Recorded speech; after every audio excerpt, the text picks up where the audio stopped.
Olha aí, pessoal, que número desesperador, né? Nós acreditamos aí que a dívida brasileira está ruim, e ela está muito ruim, só que essa dívida dos Estados Unidos, na verdade, está uma ordem de grandeza acima da brasileira. Essa é a verdade, talvez até duas, né? Porque são 35 trilhões de dólares de dívida, meu amigo. Exatamente isso, uma coisa impressionante. Atingiu agora, é o maior patamar da história da dívida norte-americana, que está subindo aí praticamente 1 trilhão de dólares por ano, ou até mais um pouco do que isso. Uma coisa desesperadora, e fica a grande questão, né? Esse problema vai ser resolvido com quem for eleito agora, seja a Kamala Harris ou alguma pessoa no lugar dela, o Donald Trump, ou isso aqui é um caminho sem volta? E será que é tão problemático quanto uma dívida japonesa, uma dívida francesa, brasileira, das quais eu vivo falando aqui no canal? Vamos conversar um pouquinho aqui sobre esse assunto, mas antes não se esqueça, deixe o seu like, o seu comentário neste vídeo. Se inscreva no meu canal se você ainda não for inscrito, considere se tornar membro patrocinador do meu trabalho, com valores a partir de R$ 1,99 por mês, você me ajuda bastante dessa forma, pode ter certeza disso, né? Então, a dívida pública dos Estados Unidos ultrapassou 35 trilhões de dólares pela primeira vez na história.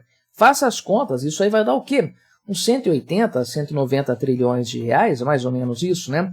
Beirando 200 trilhões de reais, um negócio que não dá nem para mensurar, cara. Essa é a verdade, a dívida brasileira tá aí, tá dando quanto? 7 trilhões, alguma coisa assim de reais, né?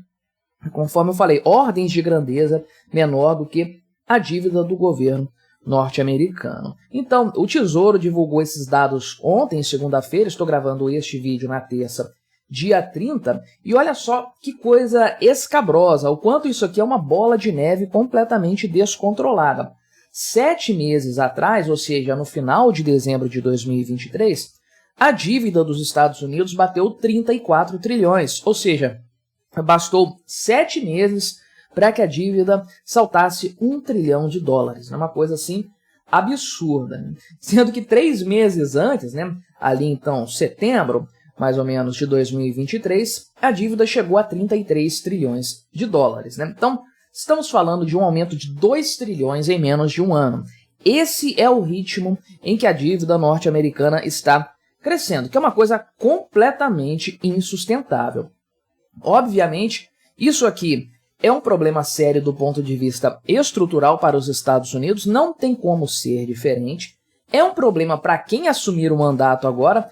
Quem quer que ocupe a Casa Branca no final, no começo do ano que vem, que é a posse, né, mas seja eleito agora este ano, vai ter que lidar com o problema dessa dívida crescente aqui, que está pressionada, como acontece aqui no Brasil, por uma alta taxa de juros também, que não há uma previsão muito clara de quando ela vai começar a cair. E aí o serviço da dívida norte-americana está na faixa de 5%, até um pouquinho mais do que isso. Agora bota 5% em cima de 35 trilhões de dólares para você perceber o tamanho dessa encrenca aí. Porque essa dívida, isso aqui é um valor, um montante acumulado, que está crescendo ano após ano.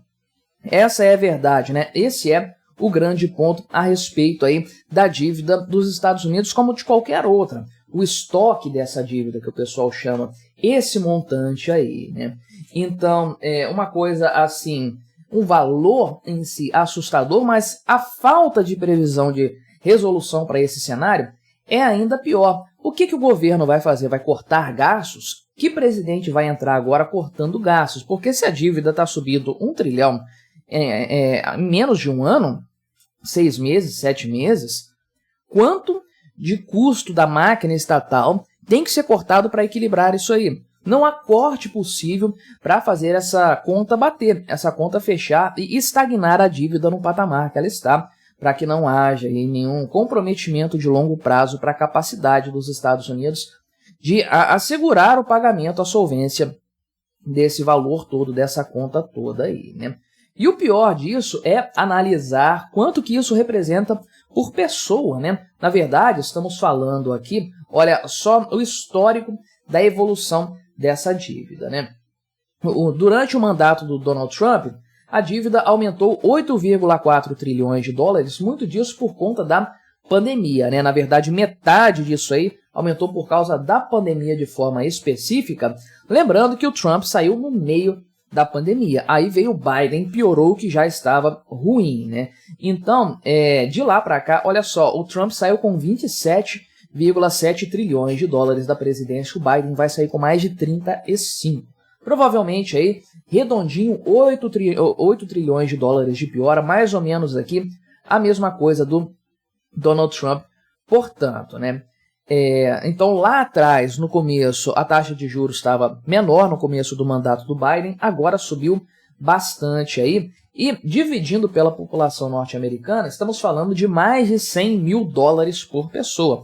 Esse é o peso da dívida sobre cada cidadão norte-americano, sendo que por família isso salta para 266 mil dólares, e se formos considerar as crianças, porque são elas que vão pagar essa dívida no futuro, não é? Teoricamente a coisa funciona assim, não é mesmo? É uma dívida que em algum momento vai ser quitada pelas gerações futuras. Estamos falando aqui de quase $500 milhão, né?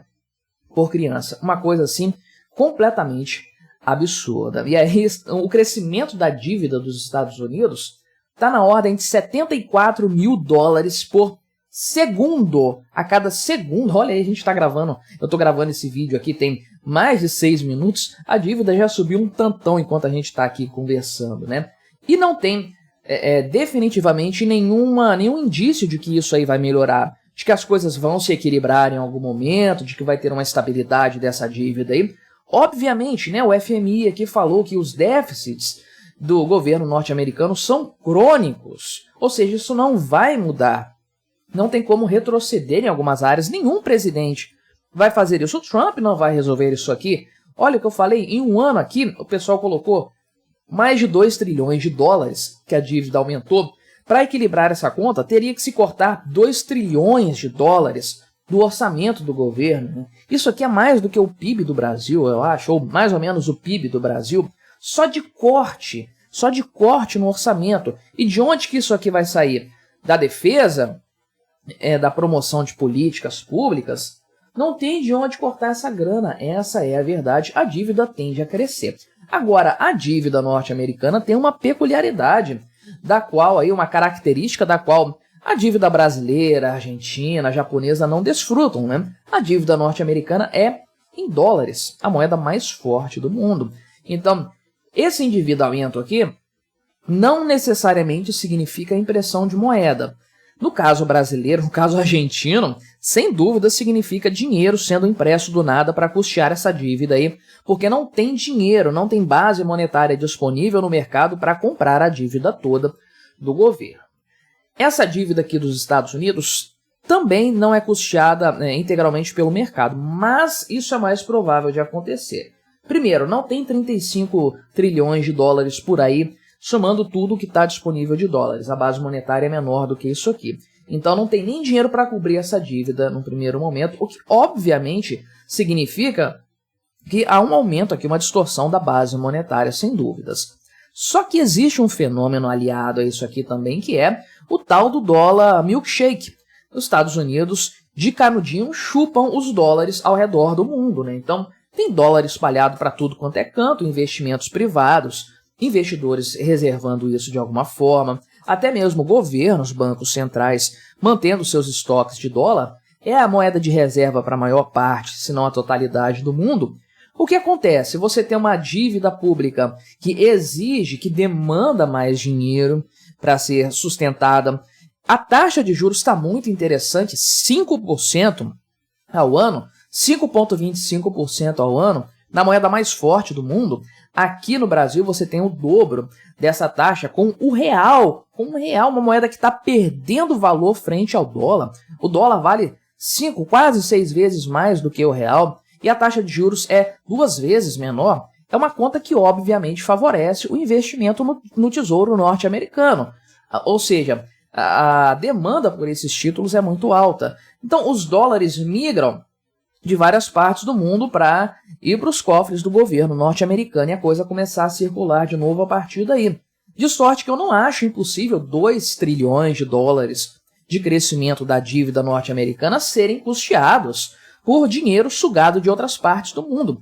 Isso aí não é impossível, não sei se é o caso, mas não vejo como sendo impossível, né? Mas isso não muda o fato de que essa dívida é impagável. E se ela continuar crescendo assim, aonde que ela vai parar? O quanto que o mercado vai conseguir suprir isso? Os Estados Unidos vão sugar todos os dólares disponíveis para dentro do seu próprio país? Isso nem é interessante para o governo norte-americano no final das contas. É uma baita de uma enrascada aqui, um recorde muito negativo e muito preocupante. É uma dívida assim assustadora e, conforme eu falei, não há a menor previsão disso aqui ser resolvido no curto prazo, eu não diria nem no médio prazo, quiçá no longo prazo. A tendência é só isso aqui aumentar, como tem aumentado de formas consideráveis. Veja aí, estamos falando de 8 trilhões de piora na dívida pública norte-americana por mandato. Faz as contas para ver onde que isso aqui vai parar daqui a uns 50 anos, né? Mas me diga, o que você achou dessa minha análise? Colabore com o nosso debate. Se inscreva no meu canal se você ainda não for inscrito e até a próxima.